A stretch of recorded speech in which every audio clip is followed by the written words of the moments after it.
do the right thing, and only count the electors who have been lawfully slated. Lawfully slated. But if you don't have convictions that you will die for, you don't even know what living is. I know that everyone here will soon be marching over to the Capitol building to peacefully and patriotically make your voices heard.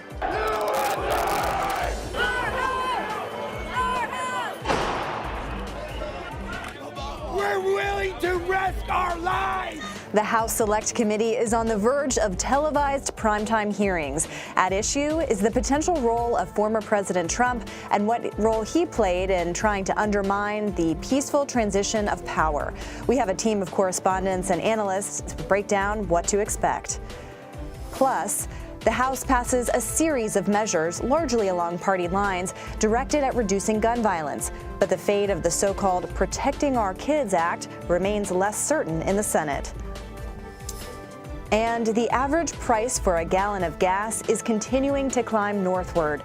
The website Gas Buddy says it's now over $5 a gallon. In California, it's around $6.40. Plus, a Republican gubernatorial candidate in Michigan is now under arrest. The FBI says Ryan Kelly faces a series of misdemeanor charges for his role in the January 6th insurrection. A mass shooting in northern Maryland has left potentially 3 people dead and a state trooper wounded. Governor Larry Hogan confirms the suspect is no longer a threat. But we begin with the House Select Committee investigating the January 6th attacks, beginning in a series of public hearings tonight at 8 p.m. Eastern. For more than a year, the committee has interviewed over 1,000 witnesses and has gathered over 140,000 documents to learn what led to the riot, what happened at the Capitol, and how the White House reacted. One theme of the hearing will be the responsibility of then-President Donald Trump in the attack, including some of his tweets, like the one on December 19, 2020. Mr. Trump wrote in part, "Big protest in D.C. on January 6th. Be there. It will be wild." On that fateful day, a mob ransacked the Capitol building and temporarily halted Congress from counting Electoral College votes certifying Joe Biden's victory over Trump in that 2020 election. Congressmen from both parties and Vice President Pence were left to hide and in some cases escape as the crowd overwhelmed the Capitol Police. To date, almost 900 people have been charged for their actions on January 6th. The committee is expected to focus on how Trump and his allies tried to pressure then Vice President Mike Pence to reject certain state electors and hand the election to Trump. Major news networks such as CNN and MSNBC, CBS, NBC, and ABC News, but not Fox News, will air the hearings live. CBS News' Natalie Brand begins off our coverage from Capitol Hill. Almost a year and a half after mobs of demonstrators violently stormed the U.S. Capitol, the special committee investigating the attack will begin laying out its case. They have been hard at work doing their patriotic duty to seek the truth. The committee has completed more than 1,000 interviews and gathered over 140,000 records in the lead up to tonight's hearing, which will feature testimony from British documentarian Nick Quested, who was embedded with the right-wing extremist group the Proud Boys on January 6th. Also testifying is U.S. Capitol Police Officer Carolyn Edwards, who suffered a traumatic brain injury during the attack. I almost lost my life. Sergeant Aquilino Gonell says he has an obligation to be in the room. My colleagues, some of them they were hurt, injured, more than 140.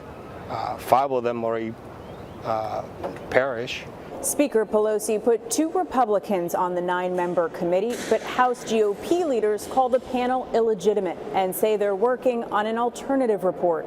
It's a political-driven committee. So far, top House Republican Kevin McCarthy and several other GOP lawmakers have refused to cooperate with the committee's investigation. 4 top former Trump administration aides have been held in contempt of Congress.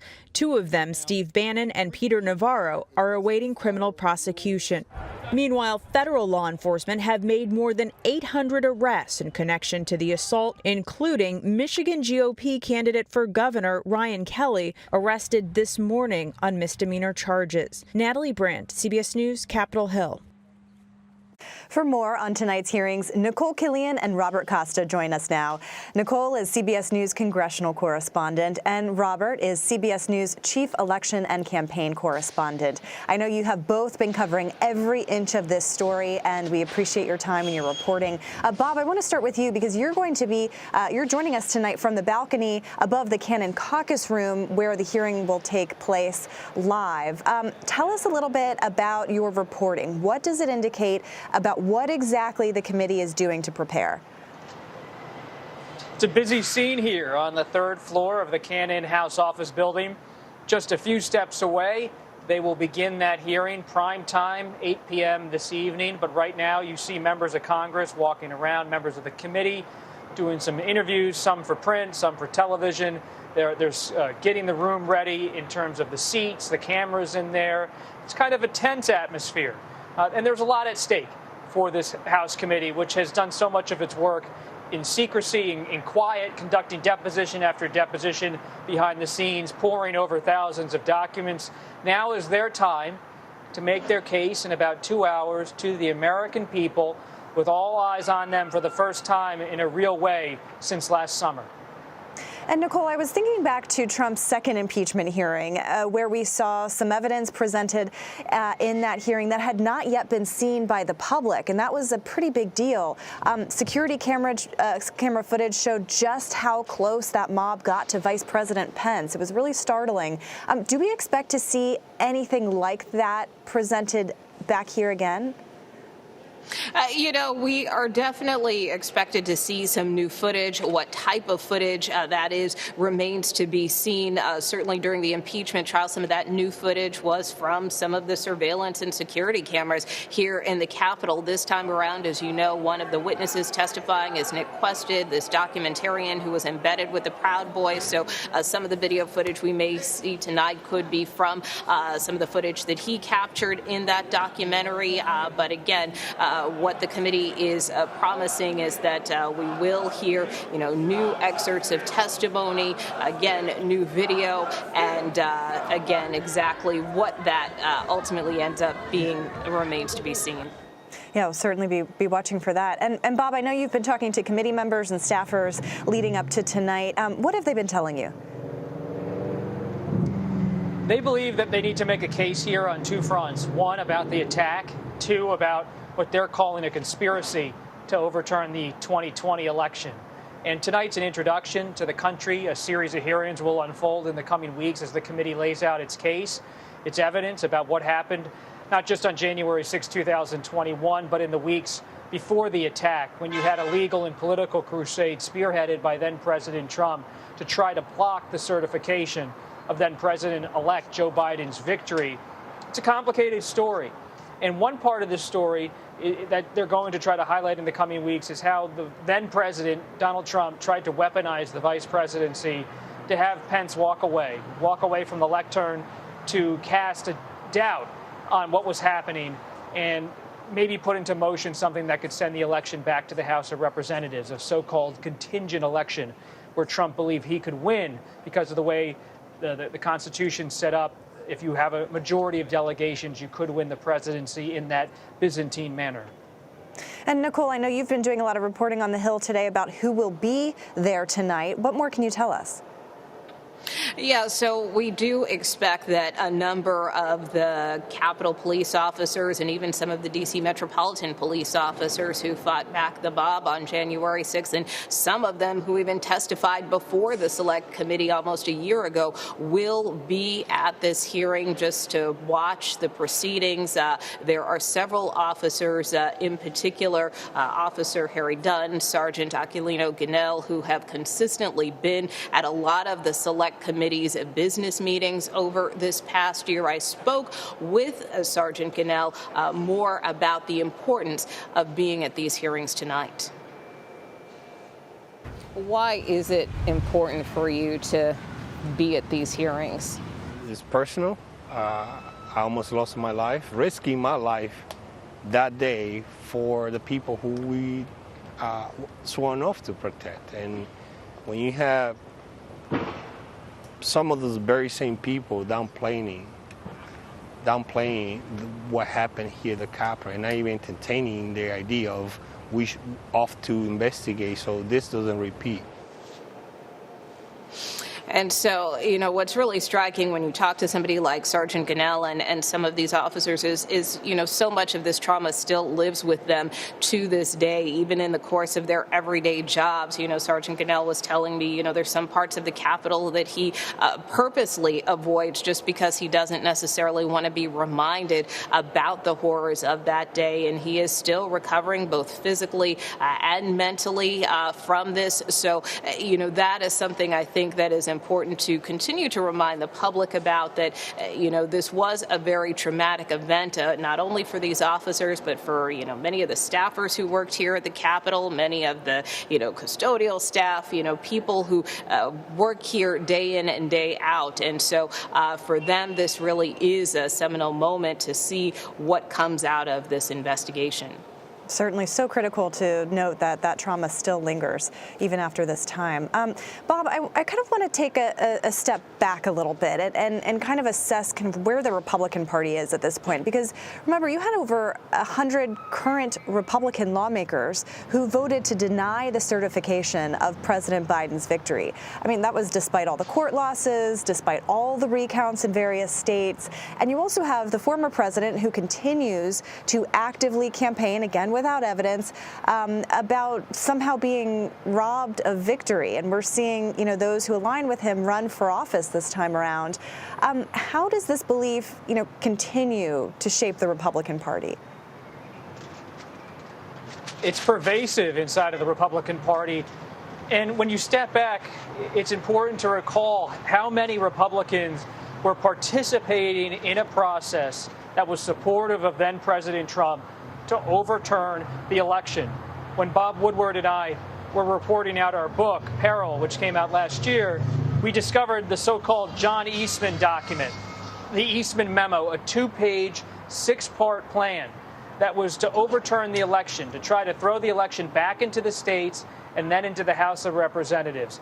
And this was a plan that was outlined. It wasn't just idle chatter. It was something that was a plan that was then put in to motion to be executed not only by members of the Trump administration, but by Republicans in Congress. And on January 4th, 2021, 2 days before the attack, John Eastman was in the Oval Office saying to Vice President Pence, listen to what I'm saying. And Trump said to Pence, follow what John Eastman wants you to do. There's a plan in motion. And Republicans were echoing Trump, and they continue to echo Trump in the days after January 6th and a year after January 6th and more. They continue to say falsely that the election was stolen. And this leads to an atmosphere in the Republican Party where someone like former White House chief strategist Steve Bannon is able to go on his podcast every day and say that he's coming up with a so-called precinct strategy to have Republicans win at the local level, to control more elections, to have a better perch, to have an influence over elections and vote counting in 2022 and 2024. So while the story of tonight will be January 6th, it's evident based on our reporting that January 6th is an enduring story and a story that has yet to have its conclusion. Yeah, an important point about how those who believe that are running for office not only at the federal level, but at these local levels where you can really have a say in elections. That's just something certainly to keep an eye on. Nicole, speaking of, just today, the FBI announced the arrest of a Republican gubernatorial candidate in Michigan. This is the Republican nominee for governor or a Republican candidate for governor in Michigan. For his role in the Capitol insurrection. You know, again, it's kind of a reminder of that whatever happens in these hearings, this investigation is still very much active. What more do we know about what continues to go on behind the scenes? Well, I think it's worth reminding people, obviously, there are many investigations ongoing. So there is the select committee investigation. And then in terms of these prosecutions, that continues to be something that the Department of Justice has been handling in terms of all of these defendants and rioters who were at the Capitol that day, who were kind of working their way through the system. I mean, at this point in time, we know that there are over 820 people at this point who have been charged or arrested in some capacity. And so, in terms of the House Select Committee investigation, there has been some interest potentially in talking to some of these rioters. And committee aides also point out that even as these hearings commence, their investigation still continues. They still are seeking depositions and kind of working behind the scenes to continue to gather and glean information and documents. So they are operating on simultaneous tracks again, even as these range of hearings get underway this month. A lot to watch tonight and in the weeks ahead. Nicole Killian and Robert Costa, thank you so much for your reporting. We appreciate your time. Thank you. And our coverage of the January 6th committee hearing continues tonight. It starts at 8 p.m. Eastern, right here on CBS News. House lawmakers have passed legislation to address gun violence, but chances of passing in the Senate are much lower. Skylar Henry explains from Washington. The bill is passed. House lawmakers approved a red flag law designed to keep guns away from people considered a danger to themselves or others. The vote, largely along party lines, followed a final round of heated debate. We cannot continue to be the only country in the world where we let gun violence happen again and again and again. If House Democrats were so worried about violence, they wouldn't open the borders, open the prisons, and then disarm law-abiding Americans who want to protect themselves and protect their families. The vote came just a day after the House passed a separate package of gun restrictions, including raising the purchasing age of semi-automatic weapons. But the reforms have little chance in the Senate, even after wrenching congressional testimony from parents of a victim of the Uvalde school shooting. I left my daughter at that school, and that decision will haunt me for the rest of my life. More modest gun reforms are under discussion among a bipartisan group of senators, including Texas Republican John Cornyn. Their focus, background checks, mental health, and school safety. If we can secure our airports post 9/11, we can secure our schools. Democrat Chuck Schumer was optimistic about their progress. They hope to get something real done very soon. The majority leader says when the group does come to an agreement, he'll bring it to a vote as quickly as possible. Skylar Henry, CBS News, Capitol Hill. With inflation at its highest levels in 40 years and gas prices around $5 a gallon, it has some asking why we should care about the hearings related to January 6th. John Dickerson is here to offer a take on that and how these hearings ultimately relate to the presidency. Now it is up to Congress to confront this egregious assault on our democracy. And after this, we're going to walk down, and I'll be there with you. We're going to walk down. We're going to walk down anyone you want, but I think right here we're going to walk down to the Capitol, and we're going to cheer on our brave senators and congressmen and women, and we're probably not going to be cheering so much for some of them, because you'll never take back our country with weakness. You have to show strength, and you have to be strong.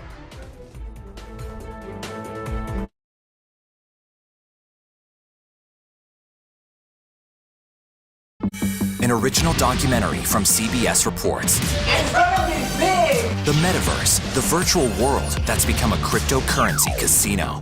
It's like buying property on Mars. Do they get an actual picture of this? No, it's a digital copy. Why would they pay for that? Making millionaires almost overnight. We made more than $1 million in crypto last year. I have no idea how much money I have made over the past year. That's like, wow! Big rewards. There's gold in them, there hills, as they say. Bigger risks. The market's down, but it's gonna bounce back. It's crypto. Is it a gold rush or fool's gold? It's our metaverse, our story. Peace out, y'all. An original documentary from CBS Reports. Stream now. I'm Nora O'Donnell in our nation's capital. We're here at the White House with the President of the United States. Thanks for having me. I appreciate it. You've never done an interview like this before. That's correct. Tonight, a congressional investigation sparked by reporting from CBS News. What's your message to consumers? They need help now. Tell him I feel it. The CBS Evening News with Nora O'Donnell from Washington, D.C. on CBS and streaming on Paramount+. We will witness yet another moment in history. This week on 60 Minutes, That's incredible. The 60 Minutes. 60 minutes, 60 minutes. Are you ready for some tough questions? Let me ask you this. You know how this sounds. What's your response to that? 60 Minutes Sundays on CBS. The threat of severe weather and dangerous tornadoes is expected to last. Let's get the forecast from our partners at the Weather Channel. Here we are in our virtual view. Now 6 feet of water, imagine that. Cars that can act like battering rams. These hyper-realistic simulations show you what the weather will look and feel like before it happens. This is our virtual view, what it actually looks like. Those are some of the best graphics I've seen. Spare no expense, Gail. We experience the weather in a whole new way. Go to the ends of the earth. Right now. We got something crazy. And reach for the stars. Here we are. Time. Yes, it's my comeback.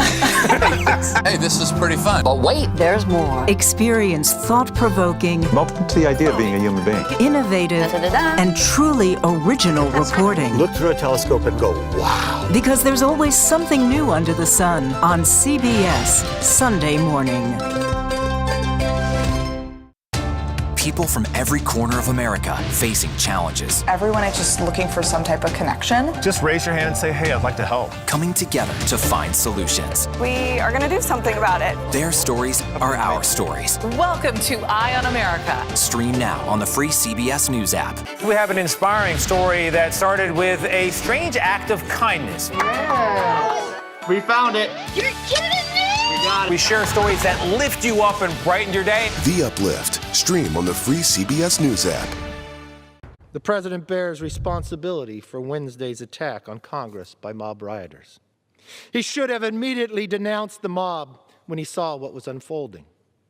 These facts require immediate action by President Trump. Accept his share of responsibility, quell the brewing unrest, and ensure President-elect Biden is able to successfully begin his term.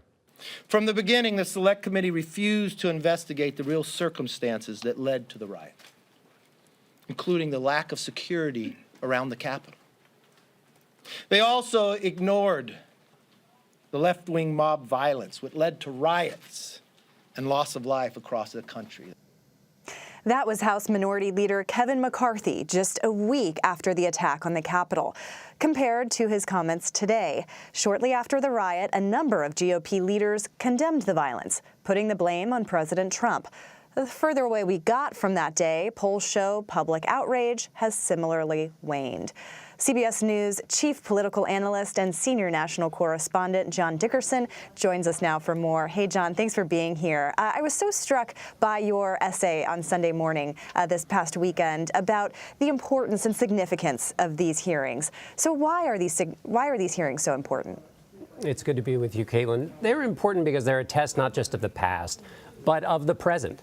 You know, whether lawmakers can handle this most serious issue of the health of our democracy, which is really what these hearings are about, whether they can handle it seriously, or whether those who don't like these hearings because they're politically inconvenient employ all of the techniques of diversion and dissembling that actually led to the riot on January 6th itself. And the reason I say this is about the health of the democracy is, what does a democracy do at its basic core? What it does is it adjudicates competing claims peacefully. And if you can't do that in an election, you can't do that every day when a government is called to resolve those competing claims peacefully on issues like immigration and inflation. So this is a look at whether our democracy is still healthy enough to function in the way it should. And there is the audience for tonight. I mean, this is a prime time appearance of these hearings. What should viewers keep in mind while they're watching this? Well, there will be a lot of analysis of what happened on that day, on January 6th. And that's, of course, quite important. But I think what they should be keeping in mind is What allowed that to happen on that day? What weaknesses in American democracy existed to allow everything that happened basically after the election was over in 2020? And what of those weaknesses exist still today? Because if those weaknesses are still a part of the infrastructure of American democracy, they will have bad consequences again. And you've written a lot about the presidency, including in a recent book.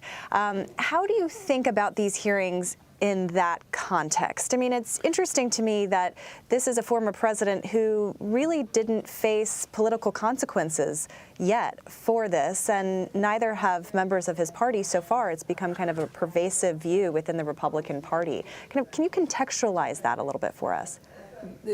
Former President Trump faced a flicker of consequences, and you played Kevin McCarthy's comments right after January 6th. And it's striking. In that hot period where everyone was still recoiling from the riot, you had the three most powerful Republicans who were not the president speak up. And you had the leader in the Senate, Mitch McConnell, then the leader in the House, Kevin McCarthy, and they blamed not only President Trump for inciting, so what happened before the riot, then also for not doing anything after it. And then Kevin McCarthy, in the remarks that were just played, was talking about how the president had an obligation of his office to smooth the way for the next president, as all the previous presidents had done for their successors. He did none of those three things. Then more recently, the vice president, Mike Pence, came out and said the president had asked him to do something that was the most un-American thing you could ask a person to do, which was for a single person to make the decision for an entire democracy. So you have the top three Republicans saying that the president broke with his office repeatedly. That should be disqualifying, and yet former President Trump is the assumed next nominee of the Republican Party and is certainly the leader of that party. So it's a striking contrast to what has been said about the president and the fact that he is the person that at the moment Republicans say they want to go back into the job.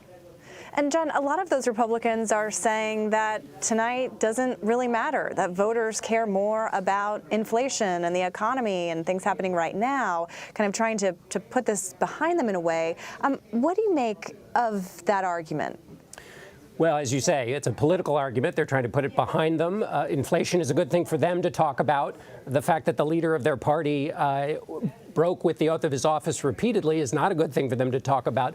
But as a serious governing matter, there is no management book, no CEO who would say, when faced with multiple challenges, you can only handle one at a time.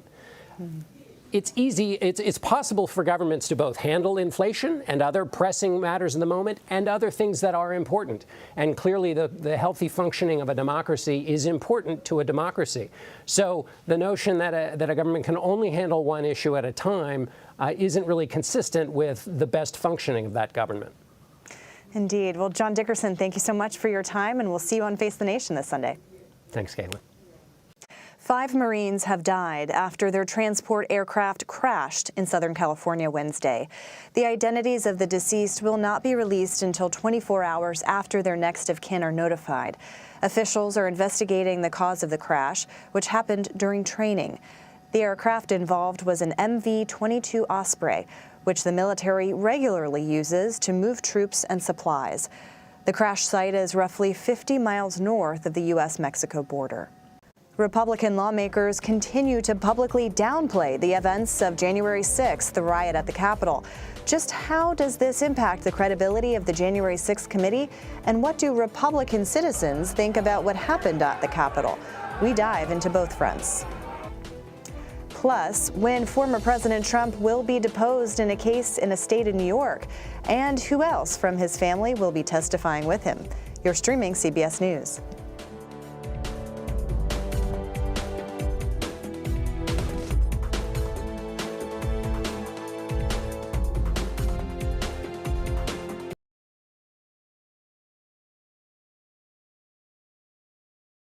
I'm Nora O'Donnell in our nation's capital. We're here at the White House with the President of the United States. Thanks for having me. I appreciate it. We've never done an interview like this before. That's correct. Tonight, a congressional investigation sparked by reporting from CBS News. What's your message to consumers? They need help now. Tell him I feel it. The CBS Evening News with Nora O'Donnell from Washington, D.C. on CBS and streaming on Paramount+. We will witness yet another moment in history. The threat of severe weather and dangerous tornadoes is expected to last. Let's get the forecast from our partners at the Weather Channel. Here we are in our virtual view. Now 6 feet of water, imagine that. Cars that can act like battering rams. These hyper-realistic simulations show you what the weather will look and feel like before it happens. This is our virtual view, what it actually looks like. Those are some of the best graphics I've seen. Spare no expense, Gail. We experience the weather in a whole new way. Welcome back to Red and Blue. Here's a look at some of our top stories. The House committee investigating the January 6th attack on the Capitol is holding its first public hearing tonight. The panel plans to show previously unseen video of testimony gathered from Trump White House staffers, campaign officials, and members of the Trump family. Plus, in the wake of several deadly mass shootings, House lawmakers have passed 2 new bills aimed at reducing gun violence. The legislation faces an uphill battle in the Senate. And the President and First Lady are in Los Angeles for the Summit of the Americas. The meeting is meant to foster collaboration between Canada, the U.S., and Latin American nations. The House committee investigating the January 6th assault on the Capitol has been gathering evidence and testimony for months. They plan to share some of what it's found with the nation in public hearings, starting with a primetime one tonight. But before that, we have our very own Scott McFarland to make sense of what we've already learned. Scott, what do we know? Hey, Caitlin, there are 2 names we know we're going to hear tonight and through future hearings. The Oath Keepers and the Proud Boys, 2 accused far-right groups. Let me lift the Capitol dome up and show you the first floor. It's accused Proud Boys smashing in the window, according to the Justice Department. This group has pleaded not guilty, likely having a trial later this year. If we go back outside, I'll take you to the west front of the Capitol. You'll see the size of the crowd again. The size of the crowd, so impactful, it helps them break the police line. According to prosecutors, the Oath Keepers are leading this group, leading the mob as they approach the Capitol. Now, we're going to hear Mike Pence's name a lot tonight, too. He's not appearing at the hearing, but so much of January 6th revolves around Mike Pence. People in this mob are accused of chanting, "Hang Mike Pence." What's more, here on the west front of the Capitol, near the inaugural platform, somebody at some point erected a gallows with that bright orange noose. Take it back inside the Capitol. Let's go to the second floor. That's where the legislative action was on January 6th. Mike Pence began his day here at the House chamber, eventually moved over here to the Senate chamber. Like the senators, he was evacuated after the mob got inside. Eventually, some in the crowd got into the Senate chamber. This person sitting at Mike Pence's desk, the Senate president's desk. And at 2:26 p.m., Mike Pence, that's him, evacuating down a back staircase to a loading dock evacuation area on the east front of the Capitol. The question tonight for this committee, can they explain, can they detail what kind of pressure was applied to Mike Pence in the days and weeks before January 6th? He had that ministerial duty of counting the electoral count votes. That's part of what they're going to tell us tonight and through the future hearings through the rest of the month. Caitlin? Scott McFarland, thank you. Democrats have been strong in their conviction that what happened on January 6th was an insurrection. And while some Republicans have held harsh criticism for those at the Capitol that day, some members of the GOP have tried to downplay it and move the spotlight away from the violence. When you spend a year talking about defunding the police and actually defund the police, it's kind of hard to have more police here on January 6th like they should have done. That's the fundamental question. What happened on the 6th was to be peaceful, petitioning the government. The First Amendment exercised, and it, for the most part, started that way. There were some people that got carried away. By and large, it was peaceful protests, except for, there were a number of people, basically agitators, that whipped the crowd and breached the Capitol. And that's really the truth of what's happening here. There was no insurrection, and to call it an insurrection, in my opinion, is a bold-faced lie. Watching the TV footage of those who entered the Capitol and walked through Statuary Hall showed people in an orderly fashion staying between the stanchions and ropes taking videos and pictures. You know, if you didn't know the TV footage was a video from January the 6th, you would actually think it was a normal tourist visit. Kevin Sheridan and Ray Zaccaro join me now. Kevin is founding partner of Protean Public Affairs and a former spokesman for the RNC. Ray is a Democratic strategist and the principal at the Klein Johnson Group.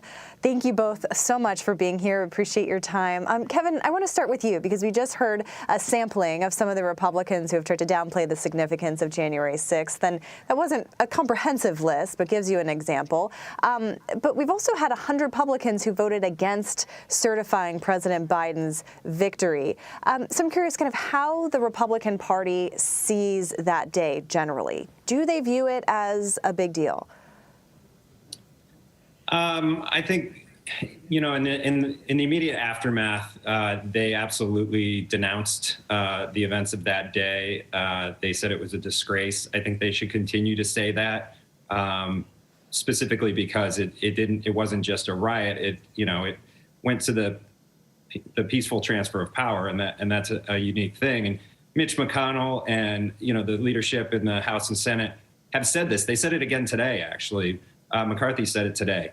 The voters, Republican voters, don't have a great deal of interest in this subject at this point. I can tell you, they're more looking at the issues that plague this country right now, and inflation and crime and immigration, and that's where they're going to focus their efforts going into this election, and their numbers are all pointing in the right direction. So we'll see if the Democrats can make this a spectacle. They're going to try and make it a spectacle. They're going to try and get some moments that they can that will be remembered at these hearings. But I don't know who's going to be watching, honestly. I think half the country has probably moved on from this issue.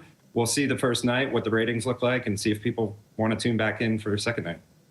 And I want to take a look at some of our CBS News polling because it shows that 83% of Americans disapprove of those who were forcibly entering the Capitol that day. And split up by party, I mean, that's 88% of Democrats, but also 76% of Republicans. I'm curious kind of how the Republican Party kind of reconciles this disapproval of the rioters, but at the same time, you have some lawmakers insisting that they were, mostly peaceful protesters. Are they, how are they reconciling those two differences?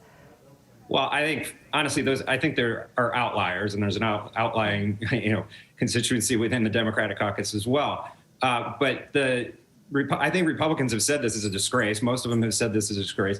The D.C. courts and the federal courts now are throwing the book at these guys already. Anybody that broke a law has been tracked down to their hometown and brought back, and they're getting prosecuted. So I think the Republican Party wants to be the party of law and order. We should continue to say, yeah, throw the book at them, throw the book at rioters, at the 2020 rioters, anybody that's conducting political violence against Supreme Court justices now. We should be the party against all political violence.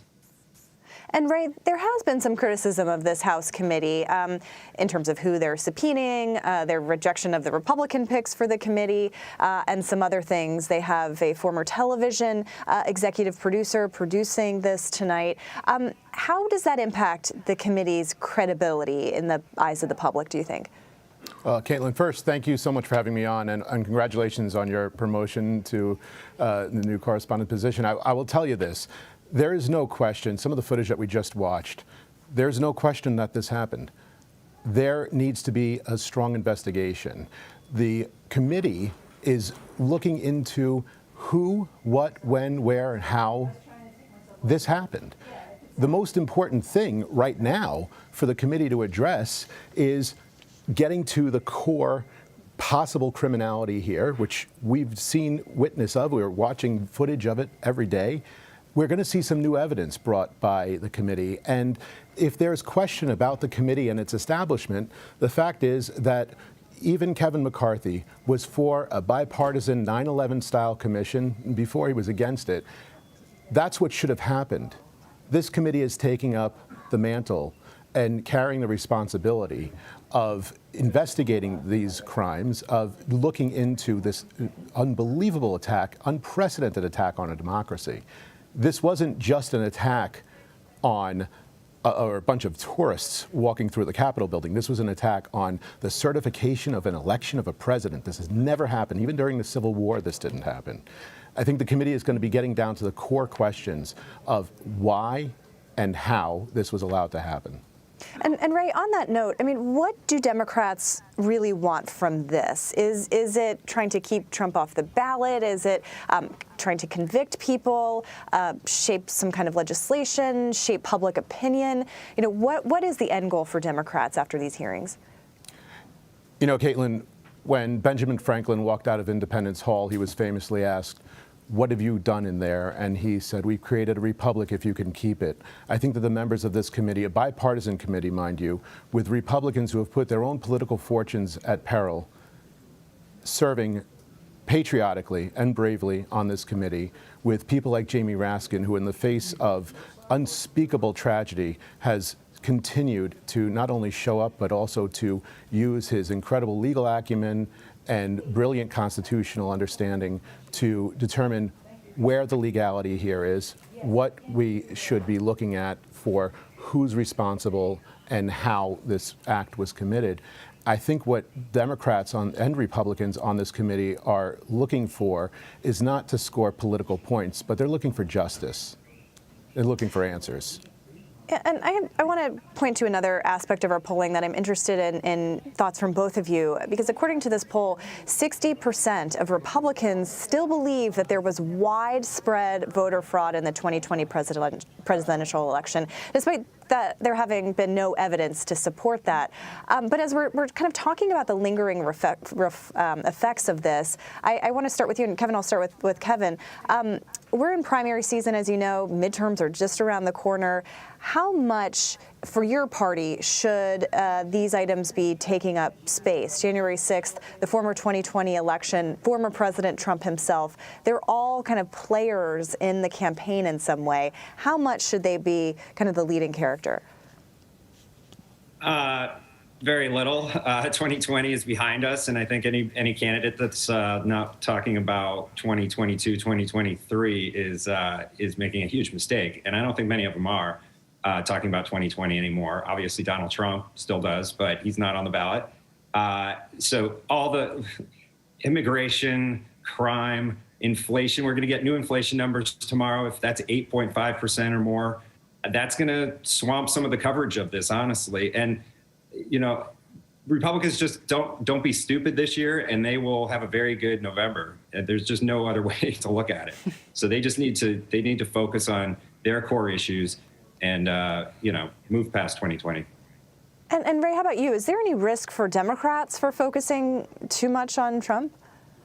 Look, Democrats are talking about what they need to be talking about on the campaign trail. They're talking about the bread and butter, kitchen table issues, housing, health care, education, their own personal economics. However, this is a crucial and important topic to discuss because people have to determine if their elected officials, if the people that they're going to go vote for are on the right side of history, or if they're siding with the people who are saying, don't believe your lying eyes. Right now, this election's got big consequences. All right. Well, we will continue to watch these themes throughout the next several months. They'll be here before we know it, as it seems. Kevin Sheridan and Ray Zaccaro, thank you so much for being here. Thank you. Thank you. Dr. Mehmet Oz has officially won last month's Senate Republican primary in Pennsylvania. An automatic recount was triggered in late May after initial results showed Oz narrowly winning over David McCormick. According to the final vote count released Wednesday, Oz won by 951 votes. McCormick conceded the race last week to Trump-endorsed candidate Oz. Oz now faces Democratic Lieutenant Governor John Fetterman this November. The deposition of former President Donald Trump and two of his children has been scheduled for July 15th. Mr. Trump, Ivanka Trump, and Donald Trump Jr. will appear in New York court in a civil fraud investigation into the Trump Organization. All three Trumps have fought the investigation by New York Attorney General Letitia James. James had a short-lived bid as a Democratic candidate for New York governor. Mr. Trump is trying to appeal the ruling that he must appear for a deposition, but so far those efforts have failed. All parties agreed to the July 15th date with a stipulation that it won't last more than a week. There's new information about when children under 5 could get a COVID vaccination shot. Those details ahead. You're streaming Red and Blue.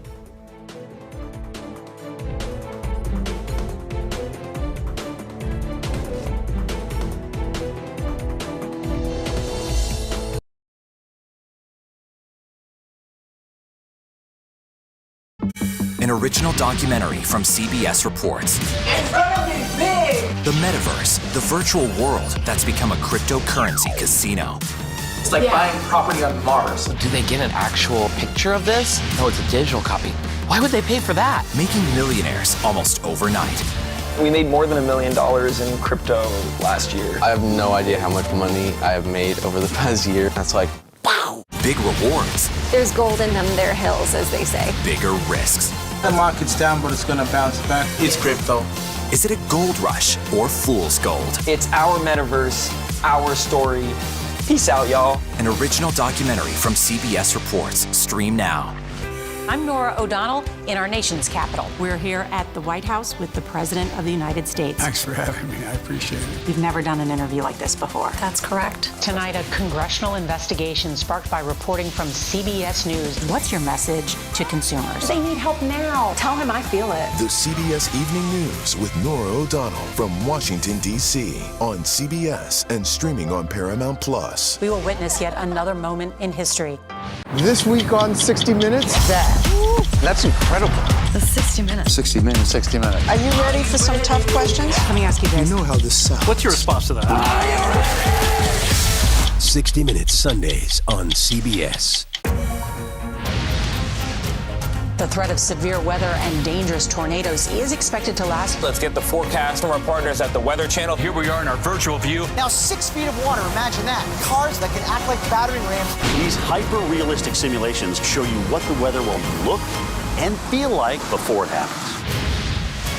This is our virtual view, what it actually looks like. Those are some of the best graphics I've seen. Spare no expense, Gail. We experience the weather in a whole new way. Go to the ends of the earth Right now. We got something crazy. and reach for the stars. Here we are. Time. Yes, it's my comeback. Hey, this is pretty fun. But wait, there's more. Experience thought-provoking, Welcome to the idea of being a human being. innovative, Da-da-da-da. and truly original reporting. Look through a telescope and go, wow. Because there's always something new under the sun on CBS Sunday morning. People from every corner of America facing challenges. Everyone is just looking for some type of connection. Just raise your hand and say, hey, I'd like to help. Coming together to find solutions. We are going to do something about it. Their stories are our stories. Welcome to Eye on America. Stream now on the free CBS News app. We have an inspiring story that started with a strange act of kindness. We found it. You're kidding me! We share stories that lift you up and brighten your day. The Uplift. Stream on the free CBS News app. The U.S. is taking major steps to protect its allies in Europe as the war rages in Ukraine. American troops tested remote-controlled weapons at a base in Germany. Ian Lee has more from London. The future of war is unmanned, at least partially. The U.S. Army is testing robotic weapons in Germany, like this reconnaissance combat vehicle. We can get better situational awareness on the ground before I commit my soldiers to the fight. The war in Ukraine shows the need for these kinds of weapons, with both sides suffering heavy losses since Russia invaded. While U.S. troops aren't in that fight, they're getting ready in case Russia goes after a NATO ally. And in the fog of war, the military believes robots could save soldiers' lives. Instead of sacrificing all 4 of my men initially, or 6 of my men out there, I can send this up front first, do the probing, get the positive identification at other tanks. Ukraine also exposed the importance of logistics, getting supplies safely to the front lines. Robotic trucks can keep troops well armed while reducing the risk to drivers. Think of this technology like following the leader. So what we have here is a kit that goes onto an existing truck. And then as that first vehicle is driven by humans, the other vehicles can reproduce the path robotically. Giving the U.S. military a path to keep soldiers safe on the battlefield. Ian Lee, CBS News. President Biden's pick to lead a major agency regulating guns likely has enough votes to be confirmed by the Senate. West Virginia Senator Joe Manchin will vote for Steve Dettelbeck to run the Bureau of Alcohol, Tobacco, and Firearms and Explosives, according to CNN. This means Democrats have the 50 votes needed to push his nomination through the Senate. Biden's previous pick for the agency was derailed last year. And we're going to take a quick break, which means you have a couple of minutes to download the free CBS News app on all your devices. You can catch live local coverage from across the country from all of our CBS stations. And as a reminder, we have coverage of the January 6th committee hearing that continues tonight. It starts at 8 p.m. Eastern. You can stream it here on CBS News.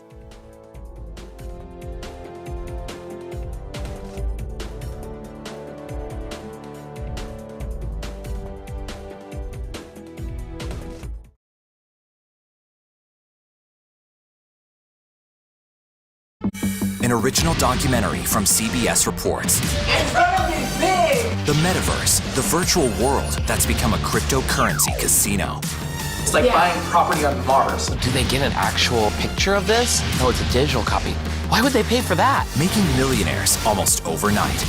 We made more than $1 million in crypto last year. I have no idea how much money I have made over the past year. That's like, wow. Big rewards. There's gold in them there hills, as they say. Bigger risks.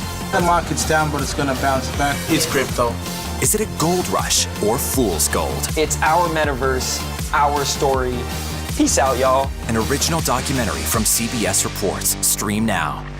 I'm Nora O'Donnell in our nation's capital. We're here at the White House with the President of the United States. Thanks for having me. I appreciate it. We've never done an interview like this before. That's correct. Tonight, a congressional investigation sparked by reporting from CBS News. What's your message to consumers? They need help now. Tell him I feel it. The CBS Evening News with Nora O'Donnell from Washington, D.C. on CBS and streaming on Paramount Plus. We will witness yet another moment in history. This week on 60 Minutes. That's incredible. The 60 Minutes. 60 Minutes. 60 Minutes. Are you ready for some tough questions? Let me ask you this. You know how this sounds. What's your response to that?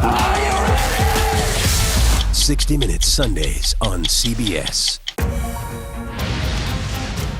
The threat of severe weather and dangerous tornadoes is expected to last. Let's get the forecast from our partners at the Weather Channel. Here we are in our virtual view. Now 6 feet of water, imagine that. Cars that can act like battering rams. These hyper-realistic simulations show you what the weather will look and feel like before it happens. This is our virtual view, what it actually looks like. Those are some of the best graphics I've seen. Spare no expense, Gail. We experience the weather in a whole new way. Go to the ends of the earth. Right now. We got something crazy. And reach for the stars. Here we are. Time. Yes, it's my comeback. Hey, this is pretty fun. But wait, there's more. Experience thought-provoking, Welcome to the idea of being a human being. innovative, Da-da-da-da. and truly original reporting. Look through a telescope and go, wow. Because there's always something new under the sun on CBS Sunday morning. People from every corner of America facing challenges. Everyone is just looking for some type of connection. Just raise your hand and say, hey, I'd like to help. Coming together to find solutions. We are going to do something about it. Their stories are our stories. Welcome to Eye on America. Stream now on the free CBS News app. We have an inspiring story that started with a strange act of kindness. We found it. You're kidding me! We share stories that lift you up and brighten your day. The Uplift. Stream on the free CBS News app. The number of jobless claims spiked to the highest number seen in 5 months. According to the Department of Labor, unemployment claims rose to 229,000 during the week ending June 4th. That's up 27,000 from the previous week, but still relatively low. But the report also revealed that unemployment levels remained at a more than 52-year low at the end of May. The Biden administration is preparing to roll out COVID-19 vaccines for children under 5. Under plans laid out by the CDC, the White House has made 10 million doses of Moderna and Pfizer's pediatric vaccines available for medical professionals to purchase. Nearly 1.5 million doses of Pfizer's COVID shot have been ordered, and roughly 850,000 of Moderna's. The pediatric vaccines could be delivered as soon as June 20th, pending FDA approval. Regulators are meeting June 14th and 15th to discuss authorizing the shots for this age group. And that does it for today. You can stream Red and Blue Monday through Thursday at 6 p.m. Eastern. And a reminder, if you want to watch previous episodes of the program, you can see them anytime on the CBS News website. Just head to cbsnews.com/redandblue.